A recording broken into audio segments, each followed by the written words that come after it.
Phil Foden is the only player from the 2018 Centurion winning side that still remains at Manchester City. He was only 18 years old at the time and played 5 games. Of the 24 men Man City took to the 2023 Champions League final, including the manager, only 7 remain. Phil Foden, Rico Lewis, Jack Grealish, Rodri, Nathan Ake, Ruben Diaz, and Erling Haaland. Jack Grealish has been on loan for a season and Rodri has been linked to moves away for almost 2 years now. Oh, Calvin Phillips is also still at Man City. I always forget Calvin Phillips. In my defense, so did Pep.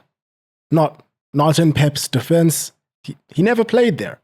Or at all. Pep Guardiola has officially left the building, bringing a close to 10 years of perpetual blue moons, all while making the debate for the greatest manager in Premier League history all the more compelling. We'll definitely be touching on this later on in the video. Manchester City have been rebuilding this entire time, and rest assured, they've been planning for this for a very, very long time. But the magnitude of change we're all about to witness really should not be lost on everyone. Will City's success go on like it has done? Well, what the future holds is near impossible to predict. The Premier League is more competitive than it has been in a very long time. 3 champions in 3 years, with teams only growing stronger and stronger. No more Mohamed Salah, no more Andy Robertson, no guarantee of Liverpool returning to winning ways. Manchester United have reason to be optimistic for the future, but have definitely looked quite wobbly even when getting results, and only had the league to focus on since January. Chelsea have a promising new manager, but no guarantee that the players will respond to him and that the ownership will have patience for him. Aston Villa are European champions and in the Champions League, but no guarantee that they do not lose their best players and fall into the same pitfalls of a team stepping up with not enough suitable depth. Arsenal are champions, but there is talk of corner procedures being tightened, and I don't think anyone needs reminding that they became the only team to not concede a penalty or get a red card over an entire campaign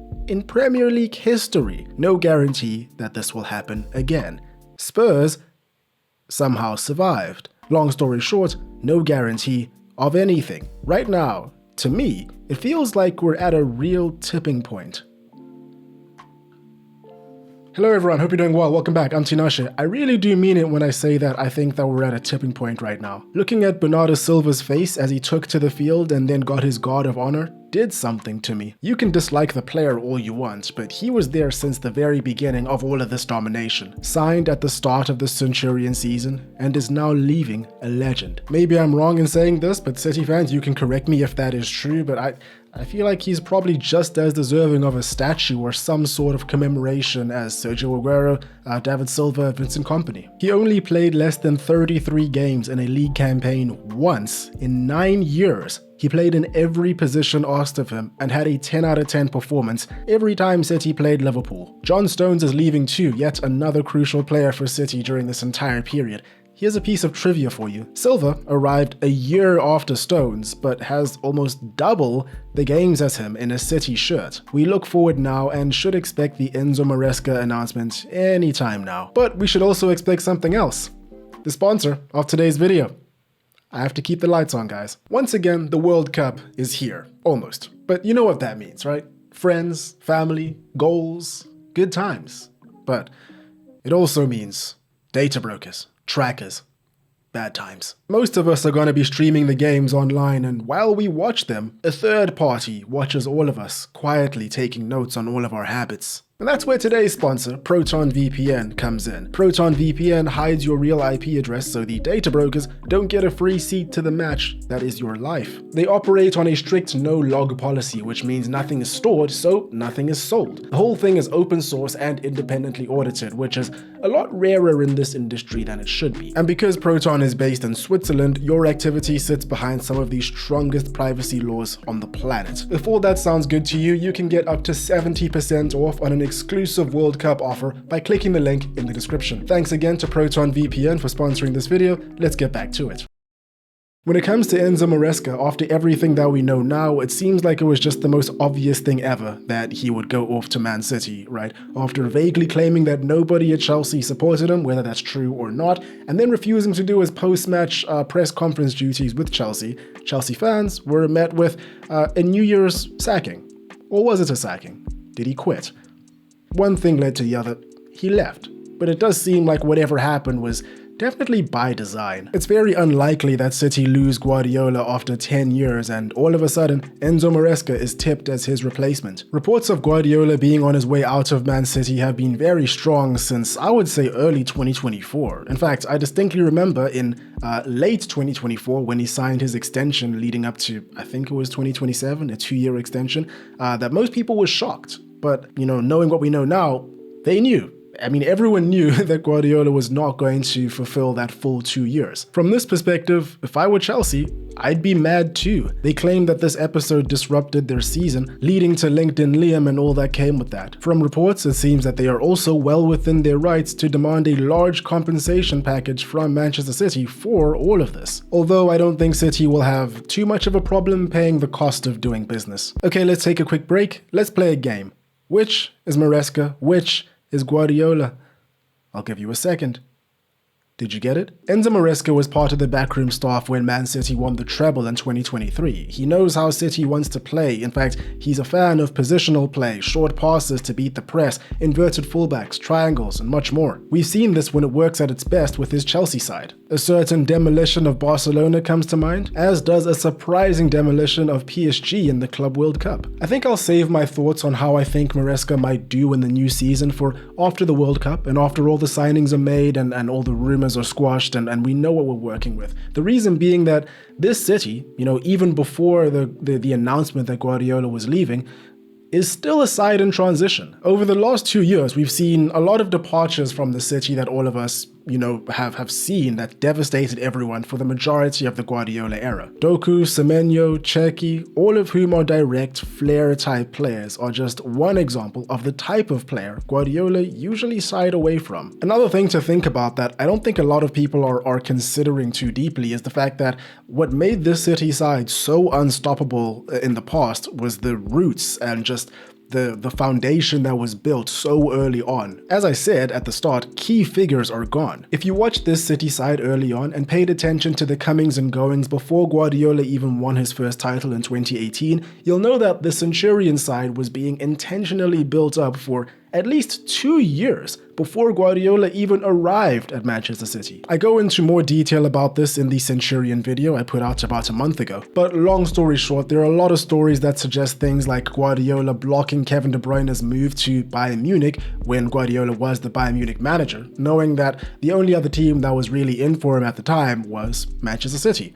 And he went to Man City a year later. There were similar stories revolving around Leroy Sané when he was at Schalke. Again, these are just stories, and I doubt that we're gonna get direct confirmation anytime soon from the people involved, maybe in 10, 15 years when they all start writing books and telling the tale, but they might not need to because they're paid so much. Anyway, what I'm trying to say is the kind of overhaul that City did in 2017, it's not something that I think any other squad will be able to do. £130 million on fullbacks in one window is still absurd 9 years later. As a matter of fact, ever since the Abu Dhabi takeover, there have been multiple allegations that claim that City shouldn't have even been able to do this overhaul in the first place. But this is of course not the video to go into any of that. In the Guardiola era, they front-loaded the squad with all these incredible players that acted as the spine of the team for the next near decade. They added 12 first-team players between 2016 and 2018 and got 100 points. A year later, they only added Riyad Mahrez and got 98. Many of these players some years later won the treble, playing prominent roles. But now we've got a situation where there is no more Guardiola factor. You can't use him as a way to draw players in. Even with their bucket loads of cash, the environment is so competitive now with Premier League teams able to break transfer records. Squad building takes time.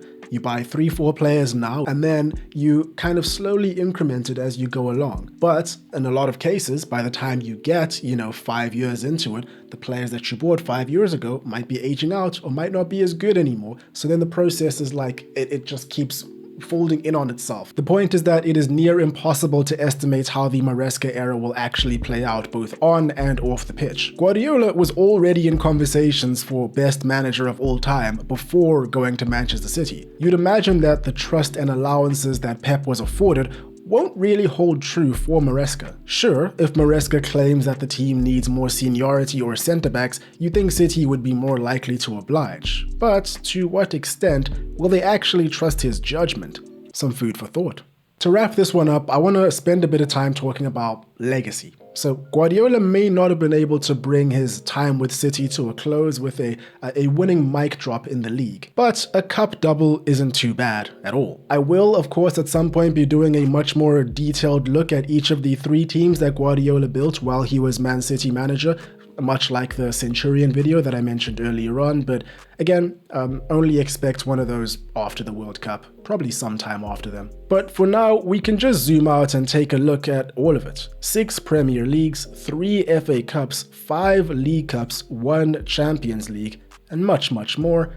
Again, it's not bad. Allegations or not, let's be real over here. The conversion of all those resources into the machine that this man built over at the Etihad is unfathomably impressive. You know, there are teams, several teams, that have tried to do something like that in the past and emulate it, and have come nowhere close. You can tell that this guy does nothing but think, live, breathe football. He's very clearly the best Manchester City manager of all time. As a matter of fact, I believe with his final game in charge against Aston Villa, he is the longest serving Manchester City manager too. But is it enough to sit him on top of the pile of best Premier League managers of all time? Now, I think this is a really tough question to answer, and I personally don't like making these kinds of claims. I think, most of you guys that have watched the channel in the past, you know that you've probably noticed that when these sorts of greatest ever type debates come up, I lean heavily on the word arguably. Arguably the best player, arguably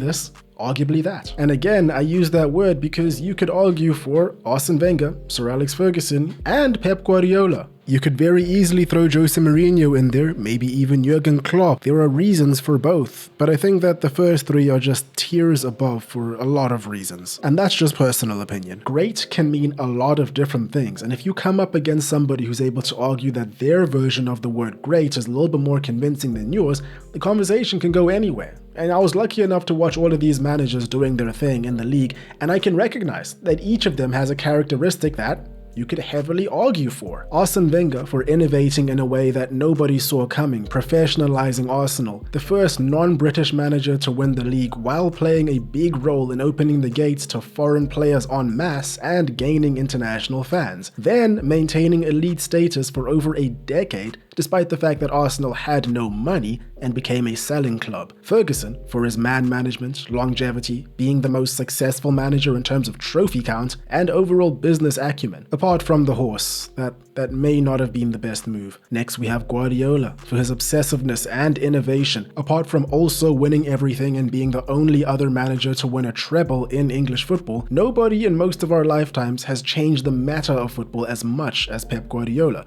all around the world. And I could probably bet that in my lifetime, at the very least, when all things are said and done, no other manager will have imparted as much knowledge and bred as many successful managers as him. Mikel Arteta, Vincent Kompany, Xabi Alonso, Xavi, Enzo Maresca. Guardiola had a strong hand in mentoring all of them. Was he the only one responsible?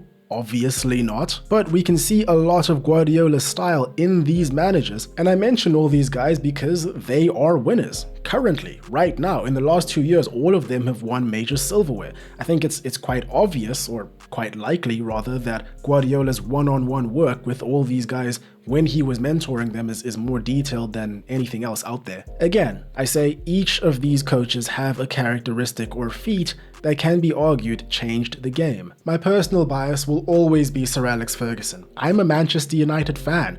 What do you expect? But bias aside, personal bias aside, I've only just scratched the surface of why each of these guys has a claim to the title, and I think that going into more detail is probably a topic for another day when the focus isn't just on Guardiola. And the main reason for that is the best of all time is clearly Ruben Amorim. And there we have it. I was expecting the Jose Mourinho Real Madrid official announcement to come out by now, but it hasn't, and I have a video waiting for that, but it's probably just going to come out anyway, so that'll be either tomorrow or Wednesday, streaming the Champions League final on Saturday, so you can watch out for that, and then from then on, it's all systems go for the World Cup. That's all for me today. Hope you guys enjoyed. Hope you're having a great day. Cheers, and I'll catch you in the next one.